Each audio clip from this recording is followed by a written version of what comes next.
Hello, good morning. तर हा blog आहे संडेचा आणि इकडे आता माझी तयारी सुरू आहे नाश्त्याची. म्हणजे यांना जायचं होतं धाराशिवला एक्झाम देण्यासाठी, तर त्यामुळे अगोदर फटाफट यांच्यासाठी नाश्त्याला बनवून घेतलं आणि ध्रुवला पण उपीट खायचं होतं, त्यामुळे मग उपीट बनवलेलं. त्याच्यामध्येच लिंबू, साखर, मीठ टाकलं होतं. बनवून झाल्यानंतर कोथिंबीर टाकली.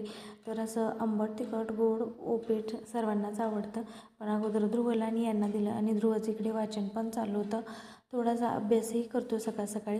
आणि आज आहे पावभाजीचा बेत, कारण ध्रुवचं 2 आठवडे झालं पावभाजी बनव असं चाललेलं. मग आज सुट्टी आहे तर आज बनवते. तर वाटाणे शिजायला घातलेले कुकरमध्ये.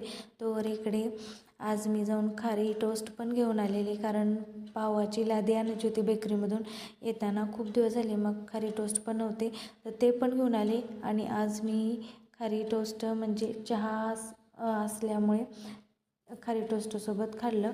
आणि त्यानंतर मग इकडे आता पावभाजीची तयारी करते. कांदा वगैरे बारीक चॉप केला. तेलामध्ये कांदा, अद्रक लसूणची पेस्ट टाकून घेतली. त्यानंतर बारीक चॉप केलेला टोमॅटो आणि शिमला मिरची टाकून घेतली. ती थोडीशी परतली की त्याच्यामध्ये हळद, धना पावडर, लाल तिखट टाकलं आणि ते पण चांगलं परतवलं. आणि त्याच्यामध्ये मी आता सुहानाचा पावभाजी मसाला ॲड केला. आता ते पण तेलामध्ये छान असं परतून घेते. त्यानंतर मॅशरच्या साहाय्याने छान असं बारीक मॅश केलं आणि त्यामध्ये किसलेलं बीट, बटाटा, कोबी हे सगळं टाकून घेतलं. फ्लावरचे तुकडे, कोबी नव्हता, फ्लावरचे तुकडे आणि थोडासा कोबी पण ॲड केले.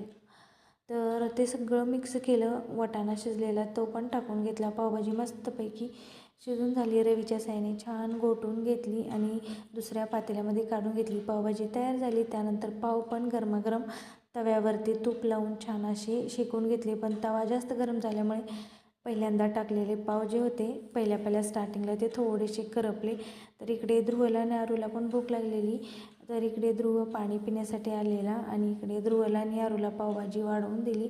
जवळजवळ 12 वाजत आलेले आणि मी पण पावभाजी खाऊन घेतली. त्यानंतर केसांना मेहंदी लावली, कारण केस खूप फाईट झाले होते पांढरे, मग त्यामुळे मेहंदी लावली. त्यानंतर बाहेर पाणी वगैरे झाडांना दिलं, कपडे वगैरे धुतले, कारण खूप लेट झालेला. साधारणतः जवळजवळ 5:30 वाजून गेलेले मला कपडे धुण्यासाठी. सुट्टीच्या दिवशीचं हे असंच असतं, कधी कधी कामांना पण फार उशीर होतो. आणि ध्रुवाच्या टेडीबेअरचा कान निघाला होता साईडला. त्याचं सुरू होतं की मम्मी कान त्याचा शिवून दे. मग मी त्याला म्हटलं होतं की सगळी कामं झाल्यानंतर संध्याकाळी शिवून देते. तर त्याचा टेडीबेअर वगैरे छान शिवून दिला. तो खूप खुश झाला आणि आता खेळत बसला. त्यानंतर माझं सगळं आवरलं, जेवण वगैरे झाले, किचन ओटा क्लीन करून झाला. आणि त्यानंतर मग आरूच्या केसांना तेल लावलं.